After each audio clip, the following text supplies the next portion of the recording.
मुझे अपनी बेटी पर गर्व था।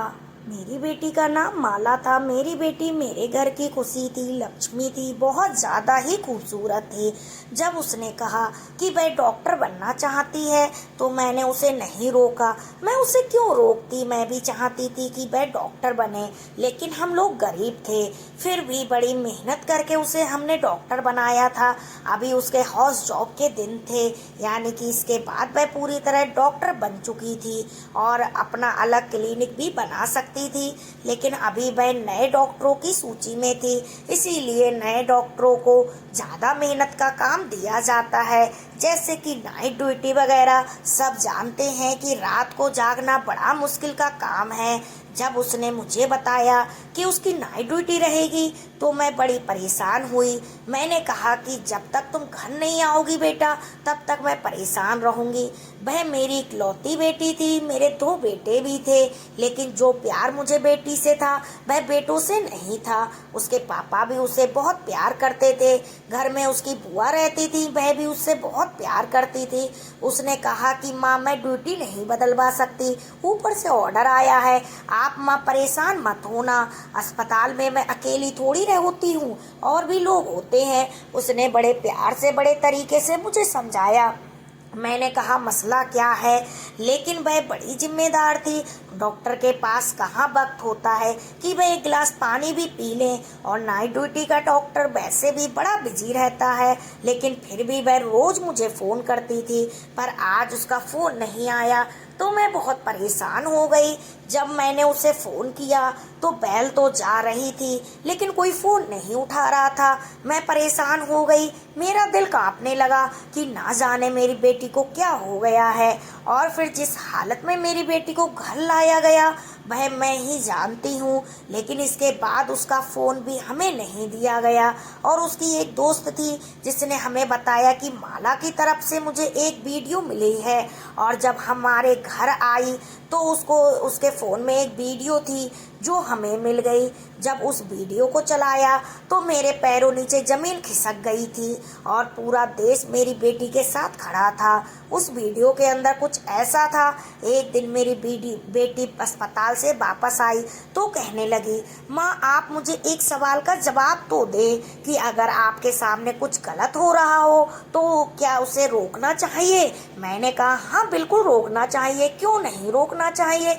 ये तो भगवान भी कहता है कि सिर्फ सच्चाई और हक का साथ देना चाहिए। मेरी ये बात सुनकर वह कहीं खो गई। मैंने कहा माला खाना खा लो।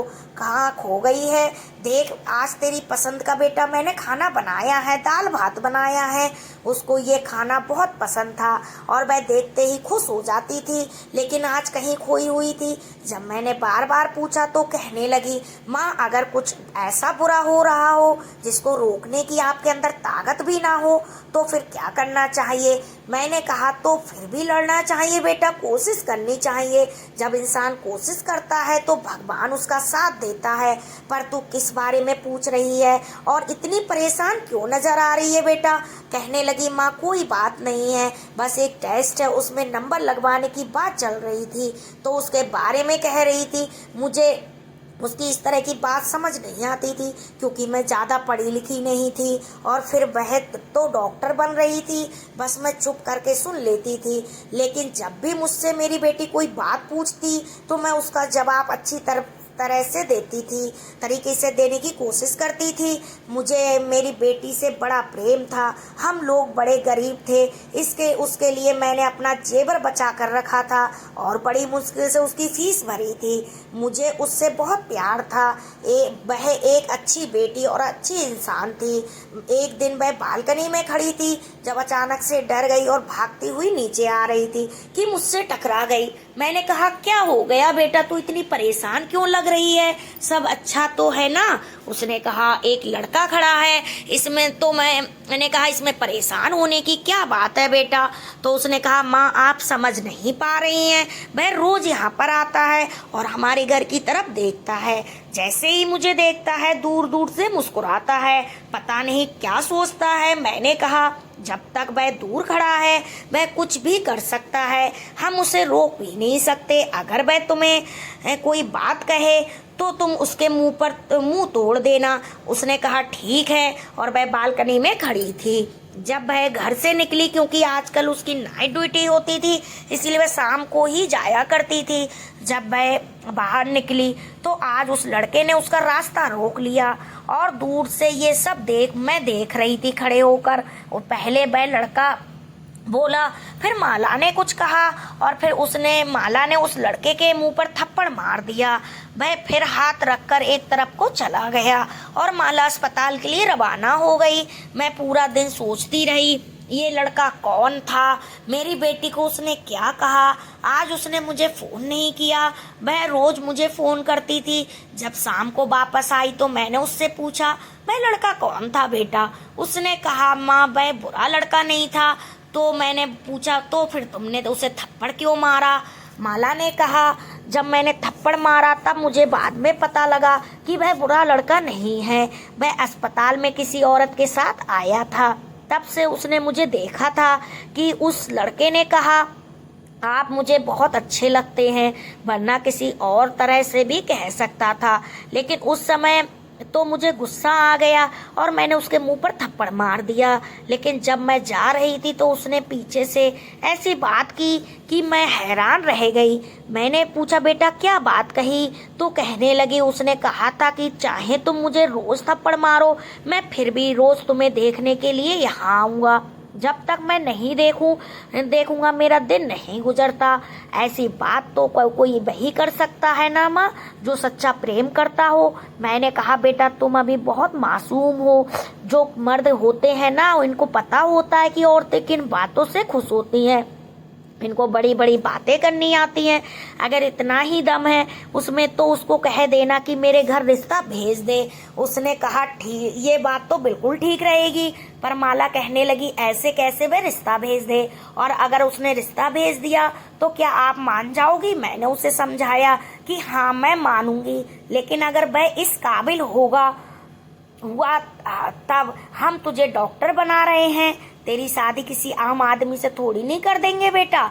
अब माला रोज वहां से गुजरती थी और वह पहले से ही खड़ा होता था। उसे कुछ कहता नहीं था, कुछ बोलता नहीं था, लेकिन वह दोनों एक दूसरे को देखते थे। माला के अंदर मुझे कुछ तब्दीली नजर आने लगी थी। मुझे ऐसा लगता था कि जैसे वह भी उस लड़के को पसंद करने लगी है, क्योंकि जब भी वहां से गुजरती थी तो उसके चेहरे पर मुस्कान होती थी। और आजकल वह काफी तैयार होकर जाती थी। पहले वहां पढ़ाई करती थी, इसीलिए कभी तैयार होकर नहीं गई कि स्टूडेंट को मेकअप करने की इजाजत नहीं है। और उसके बाद उसकी आदत बन गई, क्योंकि वहां पर कोई ऐसा नहीं था जो उसको जानता नहीं था। तो वह उसके सामने अच्छी दिखना चाहती हो, लेकिन जिसके सामने अच्छी लगना चाहती थी वह घर के सामने ही खड़ा होता था। इसीलिए घर से तैयार होकर जाती थी। उस लड़के के बारे में मैंने थोड़ा सा पता करवाया था, क्योंकि वह हमारे घर के सामने रहता था। इतना तो पता होना चाहिए। मैं अपने छोटे बेटे से पता करवाया मैंने। उसने कहा था कि माँ इसका नाम राम है और ये सामने वाले घर में रहता है। सामने वाले लोग तो बहुत अच्छे थे, पूरे मोहल्ले वाले उनको जानते थे और कहते थे कि अच्छे लोग हैं। और मैं कहीं ये भी सुना था कि उनका एक ही बेटा है और उसकी माँ को अपने बेटे पर बहुत गर्व था। लेकिन ये बेटा यहाँ क्या करता रहता है? किसी और के बारे में पता करके आ गया हो। एक दिन बहुत बारिश हो रही थी। माला अपने कमरे की बालकनी में खड़ी थी और सामने ही वह लड़का खड़ा था और बारिश में भी गीला हो रहा था। मैं अपनी बेटी के लिए चाय लेकर आई तो मैंने भी ये सब देख लिया। मुझे कहने लगी कि माँ देखो ना, सर्दियों की पहली बारिश है और ये कैसी हरकतें कर रहा है। मैं भी हैरान हूँ, लेकिन मैंने अपनी बेटी को कहा कि तुम क्यों इतना सोच रही हो, ये तो उसकी अपनी मर्जी है। तुम अपने कमरे में आकर बैठ जाओ, बाहर मत खड़ी हो। लेकिन मुझे थोड़ी देर बाद महसूस हो गया कि वह फिर से जाकर बालकनी में खड़ी हो गई थी। वैसे प्रेम करना कोई बुरी बात नहीं थी, लेकिन आप सही फैसला नहीं कर पाते और फिर आपकी सारी जिंदगी खराब हो सकती है। इसीलिए सोच समझकर फैसला करना चाहिए। हमारे परिवार और जानने वाले मेरे ऐसे लोग थे जो माला से शादी करना चाहते थे। कुछ लोग ऐसे थे जो पहले हमारे घर आना भी पसंद नहीं करते थे, लेकिन अब जब से उनको पता लगा था कि माला डॉक्टर बन गई है, हमारे छोटे से शहर में से डॉक्टर बनना आसान बात नहीं थी। हमारे पास तो वैसे भी इतने पैसे नहीं थे, इसीलिए थोड़ा फायदा भी हुआ था क्योंकि माला को स्कॉलरशिप मिली थी, वरना सारी फीस अपने पास से देना हमारे बस की बात नहीं थी। फिर अभी भी हमारे ऊपर बहुत कर्ज था क्योंकि फीस तो हम दे देते थे, लेकिन फिर घर को चलाना मुश्किल हो जाता था और उसके लिए कर्ज लेने पड़ते थे। ऐसे में माला हम सबके लिए हमारा भविष्य थी क्योंकि वह डॉक्टर बनकर हम सबकी किस्मत बदलने वाली थी। उसके भाई छोटे थे, बड़े नहीं थे, उसने ही अपने भाइयों के लिए सब कुछ करना था। भाई उसके लिए कुछ नहीं कर सकते, इसीलिए मैं अपनी बेटी को बहुत संभाल कर रिश्ता करना चाहती थी जो उसको हमसे दूर नहीं बल्कि माला से बहुत ज़्यादा प्रेम करे। माला ने मुझसे कहा मेरे जीवन साथी के बारे में बात है। मैंने कहा कि हाँ बोलो बेटा, तुम्हें क्या बात करनी है, और मुझे समझ आ रहा था कि क्या कहने वाली थी। लगता है राम ने उसके दिल में जगह बना ली थी और मुझे ये कहने वाली है कि राम के घर वाले रिश्ता लेकर आएंगे तो आप बात कर लेना। लेकिन कहने लगी हमेशा जो जगह आपकी और पापा की और मेरे भाइयों की है वह किसी की भी नहीं है, और मैंने जो बात करनी है, जैसे ही उसकी अस्पताल से कॉल आई थी वह सब कुछ छोड़कर पहले कॉल सुनती थी। वह अस्पताल से कॉल थी, वैसे तो उसकी नाइट ड्यूटी थी लेकिन वह डे ड्यूटी के लिए बुला रहे थे, शायद कोई डॉक्टर छुट्टी पर चली गई थी। मैंने कहा कि तुम बेटा डे ड्यूटी भी करोगी और नाइट ड्यूटी भी करोगी तो थक जाएगी नहीं। तो कहने लगी नहीं, एक ही दिन की तो बात है माँ, नहीं थकूंगी, वापस आकर सो जाऊंगी। आप मेरी पसंद का खाना बनाकर रखना माँ, मैं कल सुबह पहले टाइम वापस आ जाऊंगी। मैंने उससे कहा कि ठीक है, अपना मोबाइल वगैरह साथ ले ले और फ़ोन को चार्ज कर लेना और अच्छे से खाना भी खा लेना, तेरे अस्पताल में खाना तो मिलता ही है ना। तो कहने लगी कि हाँ मिलता है, और घर से जा रही थी तो पता नहीं क्यों मुझे अजीब सा लग रहा था। मैंने अपनी बेटी को पुकारना चाहा लेकिन नहीं पुकारा, क्योंकि कहते हैं जब कोई जा रहा हो तो उसके पीछे से नहीं बुलाते हैं। उसने कहा था कि जरूरी बात मुझे करनी है वह मैं आपके साथ ही करूंगी, क्योंकि आराम से करने वाली बात है। अपने काम पर चली गई और मैं अपने कामों में लग गई। उसने मुझे दोपहर में एक दफा फोन भी किया और बताया कि सब कुछ ठीक है। फिर उसने मुझे शाम को भी फोन किया और कहा कि बस आज थोड़ा ज्यादा काम है, लेकिन मैंने खाना खा लिया था। आपने खाना खा लिया ना माँ? तो मैंने कहा हाँ, मैंने भी उसको बताया कि खाना खा लिया है, बस सोने लगी हूँ। मैं जल्दी सो जाती थी क्योंकि मुझे सुबह जल्दी उठना होता था। उसने कहा कि आप सुकून से सो जाओ माँ, सुबह मिलते हैं। मैंने कहा कि ठीक है, मैं सो गई। और मुझे क्या पता था कि इस रात के बाद मुझे कभी सुकून की नींद नहीं आएगी। माला सुबह 9 बजे तक वापस आ जाती थी क्योंकि उसकी शिफ्ट 8 बजे खत्म होती थी और अस्पताल से यहाँ आते हुए 1 घंटा लगता था। जब मैं उठी तो सुबह के 9:30 हो रहे थे। मुझे लगा कि वह अपने कमरे में आकर सो गई होगी, लेकिन उसे बिना कुछ खिलाए मैं सोने नहीं देती थी क्योंकि फिर वह शाम तक सोती थी। मैंने उसे कहा था कि आप ही मुझे जगा दे और मैं खाना निकाल कर दे दूंगी। लगता है वह बहुत थकी हुई थी। मैंने प्लेट में खाना निकाल कर उसको गर्म किया और अपनी बेटी माला के कमरे की तरफ चल पड़ी, लेकिन जब अंदर गई और लाइट ऑन की तो मैं हैरान रह गई। वह तो यहाँ पर थी ही नहीं और कमरा तो बिल्कुल साफ सुथरा पड़ा था। मैं समझ गई कि लगता है उसे आने में देर हो गई। मैं बाहर गई तो आज वह लड़का भी नहीं खड़ा था।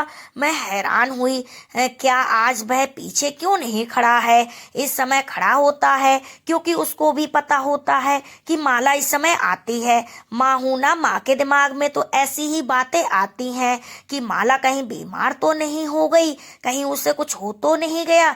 मुझे पूरा यकीन था माँ के दिमाग में ऐसी ही बातें आती हैं कि माला उसी के बारे में बात करने वाली थी। और मैं अभी से ही सोच रही थी कि वह लोग रिश्ता लेकर आ गए तो क्या मुझे रिश्ता करना चाहिए या नहीं।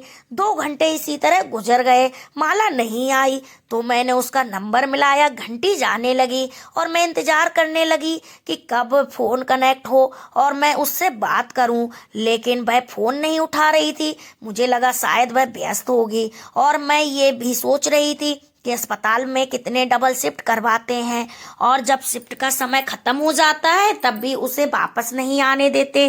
कम से कम अब तो उसे वापस भेज देना चाहिए।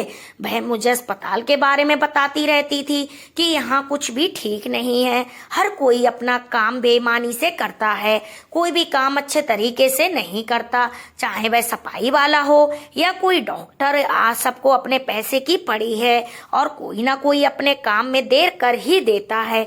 मैं उसे कहने लगी कि तुम अपना काम अच्छे से किया करो बेटा, बाकी सबको भगवान को अपना मुंह दिखाना है। मैं तुम्हें अपना पर वह कहती थी, लेकिन उनकी वजह से मेरे कामों पर भी असर पड़ता है। मैंने फिर से फोन किया, घंटी जा रही थी लेकिन वह फोन नहीं उठा रही थी। और आज तक ऐसा कभी नहीं हुआ कि मैंने अपनी बेटी के लिए फोन किया और उसने मेरा फोन ना उठाया हो। अब मैंने उसकी दोस्त का नंबर मिलाया, वह भी फोन नहीं उठा रही थी। मैं हैरान थी, अब इसके अलावा तो मेरे पास और किसी का नंबर नहीं था, मैं किसको फोन करती। फिर उसकी दोस्त ने फोन उठा लिया। मैंने कहा बेटा माला कहाँ है, मैं फोन नहीं उठा रही है। तो उसने कहा कि हम भी उसे तलाश कर रहे हैं। मुझे लगा कि ये लड़की मजाक कर रही है, लेकिन उसे ऐसा मजाक नहीं करना चाहिए था। उसने कहा मैं आपको थोड़ी देर में फोन करती हूँ आंटी, असल में माला कहीं नहीं मिल रही है। मुझे लगा कि अस्पताल बहुत बड़ा है, शायद वह कहीं व्यस्त होगी, मिल जाएगी, आप परेशान मत होना आंटी। नहीं हो, मैंने कहा अच्छा अस्पताल तो बहुत बड़ा था, एक दिन में आप पूरा अस्पताल देख भी नहीं सकते थे क्योंकि साथ ही कॉलेज था। मैंने उसे कहा मैं थोड़ी देर बाद फोन करती हूँ।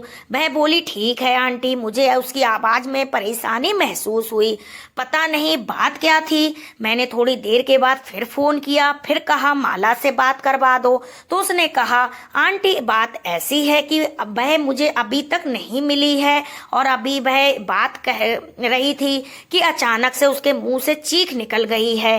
क्या हो गया? उसने मुझे कहा आप जल्दी यहाँ आ जाएं आंटी। मैंने कहा कहाँ पर, क्या हुआ है मुझे बताओ। तो सही में मेरा दिल बैठा जा रहा है। उसने कहा माला मिल गई है। मैंने कहा अच्छा मिल गई है, कैसे है? जो मैंने पूछा क्योंकि मुझे ठीक से समझ नहीं आया था। तो वह रोते हुए कहने लगी बस अब आप आ जाइए आंटी। मैं सोच रही थी कि अगर ये लड़की मजाक कर रही है तो मैं उसे कभी माफ नहीं करूंगी। मेरे दोनों बेटे घर पर नहीं थे, मैं घर से निकली, सामने राम भी नहीं खड़ा था। मैं तुरंत अस्पताल के लिए निकल पड़ी। रास्ते में भी अपनी बेटी को फोन कर रही थी, अगर मैं मिल गई थी तो मेरा फोन क्यों नहीं उठा रही थी, क्योंकि बेल तो जा रही थी। ऐसा तो नहीं था कि उसका फोन बंद हो गया था। फिर फोन क्यों नहीं उठा रही थी? मैं अस्पताल पहुंची तो वहां पर अजीब सा माहौल लग रहा था। अस्पताल में भीड़ तो होती ही है, बाहर कोई एम्बुलेंस खड़ी होगी, कोई रो रहा होगा, कोई चिल्ला रहा होगा, कोई बात कर रहा होगा। ये सब बात तो सामान्य थी, लेकिन ये मुझे देखकर लोग अजीब नजरों से देख रहे थे, इधर उधर देख रहे थे, जैसे मेरे से कोई बात छिपाई जा रही है, जैसे कोई ऐसी बात है जो इन सबको पता है लेकिन मुझे नहीं पता है। मैं परेशान तो थी, पर मैं कभी कभी यहाँ आई थी। उसने मुझे तकरीबन अपने सारी दोस्तों और टीचर से और सीनियर डॉक्टर से भी मिलवाया था। मैं रिसेप्शन पर गई और मैंने कहा माला इस टाइम कहाँ होगी डॉक्टर माला? तो उसने कहा आप दूसरी मंजिल पर चली जाएं, उसको पता चल जाएगा। ये बात भी अजीब सी थी। दूसरी मंजिल पर चली गई तो सामने ही उसकी दोस्त खड़ी थी और बहुत सारे लोग। अजीब सा शोक डाला हुआ था। पाव रखने की जगह नहीं थी। ऐसा लग रहा था कि मुफ्त में अपनी चीज बांटी जा रही थी, या फिर कोई बड़ी बात हुई है जो ये सब लोग यहाँ पर जमा हुए थे। मुझे माला की दोस्त ने देखा तो रोती हुई मेरे पास आई और कहा, ये क्या हो गया? मुझे नहीं पता आंटी, मैं वहाँ पर नहीं थी। अगर मुझे पता होता तो मैं कुछ ना कुछ जरूर करती। मैंने कहा, क्या कह रही हो तुम? हुआ क्या है? माला कहाँ है? तो उसने मुझे एक ही लाइन में बताया, माला अब इस दुनिया में नहीं है। और मुझे ऐसे लगा कि जैसे मैंने ये बात नहीं सुनी, लेकिन असल में मैंने ये बात सुन ली थी और मेरे दिल तक ये बात चली गई थी। मेरी हालत अजीब सी हो गई थी। तभी वहां पर एक आदमी आया। उसने कहा, आप हैं डॉक्टर माला जी की मम्मी? उनके साथ बहुत बुरा हुआ है। वह मुझे बताने लगा कि हुआ क्या था। वह मुझे ऐसी ऐसी बातें बता रहा था जो आप अपनी बेटी के बारे में कभी नहीं सुनना चाहेंगी। दुनिया की कोई भी माँ ऐसी डिटेल नहीं जानना चाहती होगी। तो मैं हैरान होकर उसकी तरफ देखा। मैंने कहा, क्या कह रहे हैं आप 20 लोग थे? मेरी बेटी अकेली और वह 20 लोग थे। मेरी बेटी के साथ क्या किया उन्होंने वह मुझे पहले ही बता चुके थे, लेकिन अब मुझे समझ आई थी कि कितना बड़ा अनर्थ हो गया था। मेरी हालत बुरी हो गई। मुझे बस दूर से माला की एक झलक दिखाई गई और उसके बाद मुझे पीछे कर लिया और बॉडी को पोस्टमार्टम के लिए ले गए। मेरी हालत इतनी बुरी हो गई थी कि मैंने चीखना शुरू कर दिया। मुझे उसकी दोस्त ने संभाला। मेरे चिल्लाने की आवाज़ पूरे अस्पताल में गूंजने लगी थी। सबको पता चल गया था कि क्या लग रहा है कि माला की माँ आ गई हैं। उन लोगों का कहना था कि नाइट ड्यूटी पर थी और उसके बाद अचानक से कहीं गायब हो गई। उसको कोई मरीज बुलाने के लिए आया था। देखो, फिर हम लोग उसे सुबह ढूंढते रहे, तलाश करते हुए हमें नहीं मिली और फिर एक अंधेरे कमरे में वह हमें ऐसी हालत में मिली। हमें लगता है कि उसके साथ ये सब कुछ करने वाले 20 लोग थे, लेकिन वह कौन थे, कहाँ से आए थे, ये किसी को नहीं पता और वह अब इस दुनिया में नहीं है। लगता है उसने खुदकुशी कर ली है। अस्पताल वालों ने हमें बहुत तंग किया, बहुत जलील किया। हमें बॉडी नहीं दे रहे थे। कभी कह रहे थे आपकी बेटी ने लगता है अपने दोस्त को बुलाया था और मामला खराब हो गया। कभी कह रहे थे कि एक दोस्त नहीं था, 4-5 लोग थे, यानी कि बॉयफ्रेंड थे। कभी कोई बात करते और जो बॉडी की हालत थी वह हम ही जानते थे। किसी तरह से आखिरी रीति रिवाज किए गए, लेकिन अब हमारे पास कोई सबूत नहीं था। सारा देश मेरी बेटी के लिए खड़ा था। सब उसकी तरफ से इंसाफ मांग रहे थे, लेकिन हमारे पास कोई भी सबूत नहीं था जिससे हमें ये पता चले कि क्या हुआ था। अस्पताल वालों ने रिपोर्ट जारी की थी। उसमें लिखा था कि डॉक्टर माला ने आत्महत्या कर ली है, लेकिन वह ऐसा कैसे कर सकती थी? वह तो मुझे कुछ बताना चाहती थी, घर से हंसती हुई निकली थी। उसकी आंखों में ढेर सारे सपने थे। तो फिर एक इंसान कैसे आत्महत्या कर सकता है? वह डिप्रेशन में नहीं थी, वह बिल्कुल ठीक थी। उसके साथ कुछ मसला नहीं था। हमने कहा था कि उसका फोन कहाँ है, वह हमें दे दें, उसका बैग वगैरह दे दें। उन्होंने हमें सारी चीज वापस कर दी। उसकी चीज ऐसी थी जो टूट चुकी थी, लेकिन उन्होंने हमें माला का फोन नहीं दिया। हम हैरान हुए कि फोन क्यों नहीं दिया, तो कहने लगे ये सबूत के तौर पर हमारे पास रहेगा। लेकिन उन्होंने फोन का क्या करना था जब खुद कह रहे थे कि माँ आत्महत्या की है? तो फिर सबूत किसको दिखाना था? बहुत कोशिश की थी, किसी तरह उसका फ़ोन मिल जाता, क्योंकि फ़ोन से ही पता चल सकता था कि उसकी ज़िंदगी में क्या चल रहा था। लेकिन उन्होंने उसका फ़ोन हमें नहीं दिया। ये बात तो सारे देश में फैल चुकी थी। किसी तरह उसका फ़ोन मिल जाता, क्योंकि फ़ोन से ही पता चल सकता कि उसकी ज़िंदगी में क्या चल रहा था। लेकिन उसका फोन हमें नहीं दिया। इस बात को 3 दिन गुजर गए थे और 3 दिन से मैंने राम को भी नहीं देखा था। क्या उसको पता नहीं था कि माला के साथ क्या हुआ था? वह तो इस दुनिया से भी चली गई थी। ये बात तो सारे देश में फैल चुकी थी। तो फिर उसको क्यों नहीं पता था? लगता है वह डर गया था और अपने कमरे में बैठा था, बाहर नहीं निकलना चाहता था कि उसे कोई पूछताछ ना हो जाए, क्योंकि पता नहीं कितनी दफा यहाँ पुलिस आई थी। मेरी जो हालत थी मैं नहीं जानती हूँ कि एक तो मेरी जवान बेटी कि जिसको मैंने मुश्किलों से डॉक्टर बनाया इस दुनिया से चली गई है, और ये जानती हूँ कि वह कैसे गई। मुझे रातों को नींद नहीं आती थी, मैं पूरी पूरी रात रोती रहती थी जब सब लोग इंसाफ मांग रहे थे। लेकिन जो मेरे लिए मेरे साथ हुआ था वह कभी ठीक नहीं हो सकता। मेरी बेटी तो कभी वापस नहीं आ सकती। हमारे घर की लक्ष्मी, मेरी बेटी इस दुनिया से चली गई, अब उसे कभी वापस नहीं आना था। इंसाफ मिलता तो किसको मिलता? एक माँ के लिए इंसाफ को क्या हो सकता है? क्या मुझे मेरी बेटी को वापस लाकर दे सकते था? एक हफ्ता गुजर गया तो माला की दोस्त अचानक हमारे घर आई और उसने कहा कि मुझे माला की तरफ से एक वीडियो मिली है। उसने कहा कि शायद माला ने उस वक्त ये वीडियो भेजी थी, लेकिन मैंने भी नहीं देखी थी। मैं बहुत व्यस्त हो गई थी और डर भी गई थी, क्योंकि मुझे धमकाया गया था और कहा गया था कि अगर कोई कुछ कहा तो अंजाम अच्छा नहीं होगा। उसने बताया मेरे पास माला की आखिरी वीडियो है, इसके अलावा हमारे पास और कोई याद नहीं है। वीडियो 45 मिनट लंबी थी, मैंने देखी नहीं थी, लेकिन मैंने सोचा कि आपको बताना जरूरी है। हमने तुरंत वीडियो को टीवी के साथ कनेक्ट किया ताकि सभी लोग देख सके। सभी माला को देखना चाहते थे, लेकिन जब वीडियो देखी तो हम सब हैरान रह गए। ऐसा लग रहा था जैसे ये वीडियो उस पल की है जब वह सब लोग वहां से चले गए थे।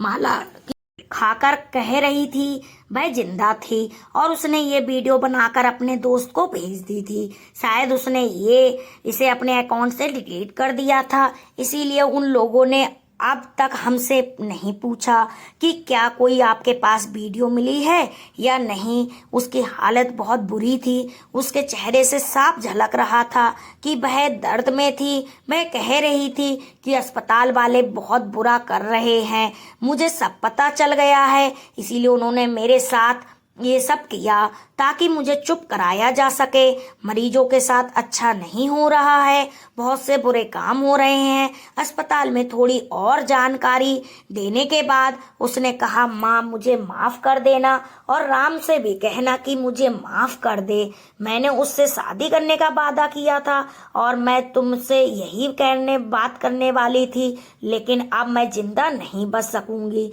कोई मुझे नहीं बचा सकेगा। वह अपने भाइयों के नाम लेने लगी। परेशान मत होना और तुम लोग माँ का बहुत ख्याल रखना। आखिरी में उसने कहा, मैं तुम सबसे बहुत ज्यादा प्यार करती हूँ, तुम सब मेरे लिए बहुत खास हो। जहाँ भी रहूंगी तुम सबको याद करती रहूंगी, मेरे लिए उदास मत होना। ये वीडियो देखकर मेरा दिल बहुत दुखी हुआ। माला की दोस्त कह रही थी, इस वीडियो का कुछ ना कुछ करके हम इंसाफ दिला सकते हैं। मैं फिर से इतने बड़े दुख में चली गई थी। एक हफ्ते बाद हमें पता चला कि राम ने आत्महत्या कर ली थी। जब उसे पता चला कि माला के साथ इतना बुरा हुआ और अब वह इस दुनिया में नहीं है, तो उसने भी जहर खा लिया, उसने अपने आप को खत्म कर लिया।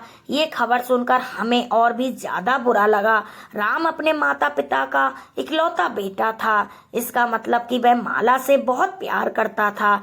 जब उसे पता चला कि माला इस दुनिया में नहीं है तो उसने भी आत्महत्या कर ली। अब इस बात को 1 महीना होने वाला है, लेकिन असली मुजरिमों तक कोई भी नहीं पहुंच पाया है। सब लोग अपनी अपनी बातें कर रहे हैं, अपनी अपनी कहानियां सुना रहे हैं।